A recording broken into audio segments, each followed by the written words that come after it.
আমি একটা ছবি দেখাতে চাই, বরঞ্চ দুটো ছবি, পিসিআরকে বলবো দুটো ছবি দেখাতে। দেখুন, একদিকে এই ছবিটা, এই যে রাজশাহী হোমিওপ্যাথিক মেডিকেল কলেজ ও হাসপাতাল, এই যে ডাই করে পড়ে রয়েছে যে ইট পাথর, এটা ঋত্বিক ঘটক, মহান পরিচালক ঋত্বিক ঘটকের বাড়ি। ঋত্বিক ঘটকের বাড়িটি আগে সংরক্ষণ করা হতো, এখন আর সংরক্ষণও করা হয়নি, ভেঙে দেওয়া হলো। এবং ভেঙে দেওয়ার পরে বাংলাদেশের যারা উপদেষ্টারা রয়েছেন তারা বলেছেন যে ঋত্বিক ঘটকের স্বাধীন বাংলাদেশে কোনো ধরনের কোনো কন্ট্রিবিউশন নেই এবং সে কারণে তার বাড়ি সংরক্ষণ করার মতন কোনো প্রয়োজনীয়তা নেই। অন্য অনেক ব্যক্তিরা রয়েছেন যারা স্বাধীন বাংলাদেশে বড় বড় চিত্র পরিচালক, ফারুকির মতন। ফারুকিও এখন ঋত্বিক ঘটকের থেকে অনেক বড় পরিচালক। তার কারণ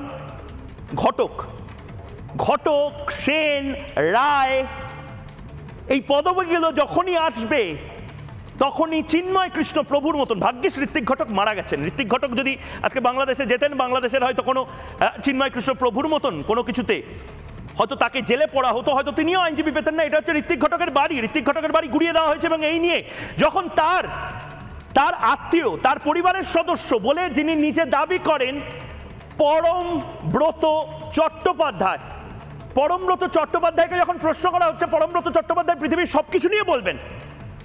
পরমব্রত চট্টোপাধ্যায় টালিগঞ্জের নেক্সা সিন্ডিকেট, কোন সিনেমা একটু বেশি খারাপ বানানো হলো, কোন সিনেমা ভালো বানানো হলো তা নিয়ে বলবেন। পরমব্রত চট্টোপাধ্যায় পৃথিবীর সমস্ত কিছু নিয়ে বললেও আমি অন্য কোথাও যাব না, আমি এই দেশেতেই থাকবো, মরা কান্না কেঁদে নিয়েছেন তিনি।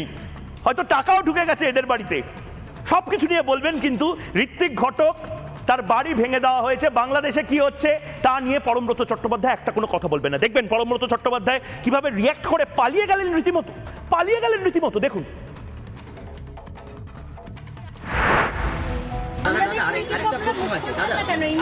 আজকে শুধু ডিআইআই নিয়ে কথা হবে। পরমদা, বাংলাদেশেও তো হিন্দুরা আপনাদের ছবি দেখে, আপনারা এই মুহূর্তে কি মুখ খুলতে চাইছেন? আপনি জানি আপনি প্রশ্নটা আমাকে করতে চাইছেন কেন, সেটাও বুঝতে পারছি। আজকের দিনটার জন্য আমরা শুধু ডিআইআই এবং ফেডারেশনের যে জিনিসটা আমরা প্রেস কনফারেন্স করেছি, আজকে শুধু সেটুকু নিয়ে কথা বলবো। ধন্যবাদ। ঋত্বিক ঘটকের বাড়িতে পুড়িয়ে দেওয়া হলো, কি বলবেন?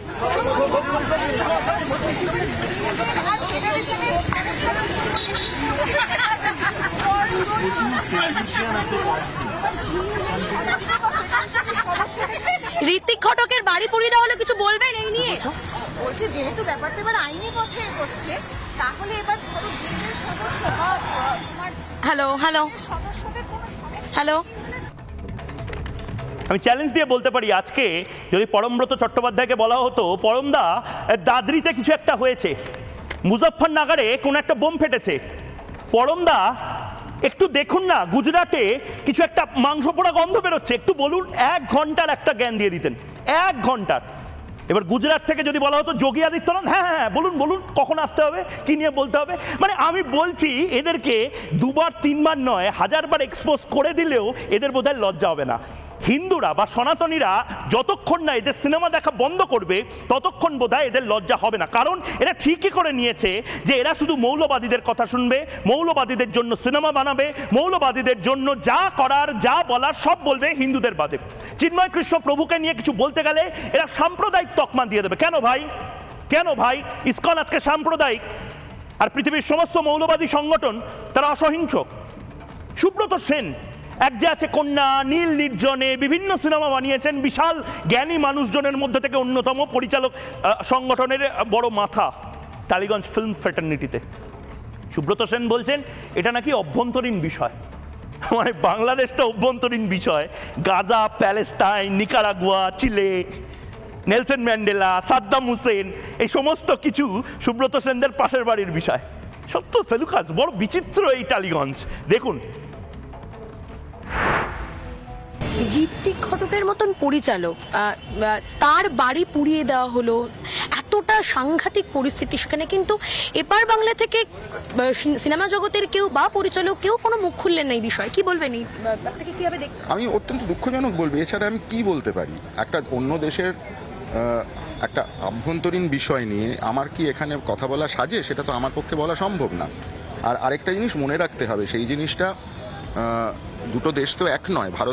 ভারত যখন ছিল, মানে ঋত্বিক তো জন্মগ্রহণ করেছিলেন ভারতে, ঋত্বিক তো বাংলাদেশে জন্মগ্রহণ করেননি, তখন ভারতটা বিভক্ত ছিল না। তো এখন ওটা বিভক্ত হয়েছে, এখন যেটা হয়েছে সেটা দুঃখজনক, ঋত্বিক ঘটকের পৈতৃক ভিটের ওপর এরকম হামলা হওয়া ইত্যাদিগুলো। কিন্তু এই ক্ষেত্রে আমাদের কি করণীয় আছে? মানে আমরা ডিরেক্টর হিসেবে আমাদের তো সেই অর্থে কিছু করণীয় নেই। ডিরেক্টর হিসেবে যদি কোনো করণীয় না থাকে, ভালো করে কান খুলে শুনে নিন, ডিরেক্টর হিসেবে যদি এই ধরনের বিষয়ে কোনো কিছু করণীয় না থাকে, পরের বার থেকে সিএ নিয়ে জ্ঞান দেবেন না, পরের বার থেকে এনআরসি নিয়ে জ্ঞান দেবেন না, যে জিনিস বোঝেনি না সেই জিনিস নিয়ে জ্ঞান দেবেন না, ক্যা ছিছি করবেন না, ক্যা ছিচিতে পাশে থাকবেন না, ক্যা ছিচির অংশ হবেন না, এবং শুধু সিনেমাটুকু বানান, পয়সা দিয়ে সিনেমা দেখতে আসবো, বাংলা সিনেমার পাশে দাঁড়াবো। আপনারা ক্যা ছিচিও করবেন, হিন্দুদেরকে বিদ্বেষমূলক কথাও বলবেন, আর আপনারা এক্সপেক্ট করবেন হিন্দুরা আপনার সিনেমা দেখতে আসবে? গোটা পৃথিবীর হিন্দুরা সেই সমস্ত ইকোসিস্টেমের বিরুদ্ধে এবার লড়বে যারা হিন্দুদের পাশে নেই।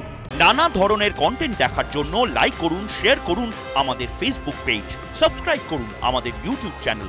পাশাপাশি অন্যান্য ব্রেকিং নিউজের জন্য অবশ্যই চোখ রাখুন রিপাবলিক বাংলায়।